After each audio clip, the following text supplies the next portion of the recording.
talking to people struggling with weight fluctuation, stubborn belly fat, and gut issues. And they all say the same thing. They don't eat a lot, but they tend to snack throughout the day, usually at night, and usually on carbs. I'm going to explain exactly what the problem is and how to fix it in 2 steps. Now, you're gonna wanna pay attention because this affects 93% of Americans and 50% of adults globally. It doesn't matter if you have a big old beer belly or if you're skinny fat or tofu, thin on the outside, fat on the inside. It doesn't matter if you're a jack bodybuilder or if you have a pooch like this or that. And it doesn't matter if you are a pro athlete, if you are beautiful, if you are rich, like Oprah. First, we have to understand that this is the amount of sugar in our bloodstream at any given time, and our bodies will fight to keep it there. But every time we eat, all of this food turns to sugar. And each food has a different effect on our blood sugar levels. For example, naked carbs have a very large effect,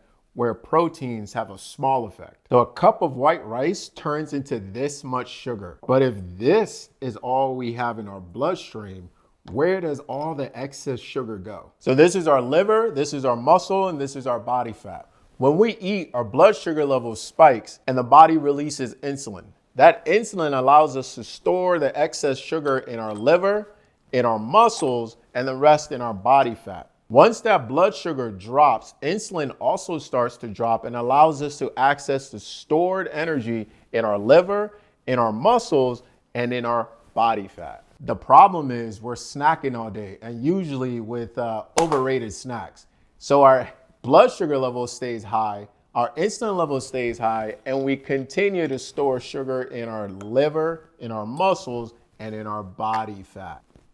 So over time, our normal insulin levels goes from here to here until it finally maxes out and stops working. Now, look at all the symptoms associated with high insulin levels. In adults, hunger, weight gain, mood changes, anxiety, fatigue. In children, hunger, sweating, shaking, behavior issues. Then we start to develop high blood pressure, and that's our body screaming for help. But remember, the body whispers before it screams, and these were all the signs that we missed. The crazy part is our medical system never checks for high insulin levels. It only checks for cholesterol and blood sugar levels, even though this could be easily resolved with a fasting insulin test. The calories in versus calories out model has us brainwashed to only focus on how much we eat, when in truth, the problem is twofold. One, eating the wrong foods, too much carbs, not enough proteins and fat, and eating too often and never allowing our insulin levels to drop down so we can tap back into our stored energy. So the 2 critical steps, step number 1, eating the right foods.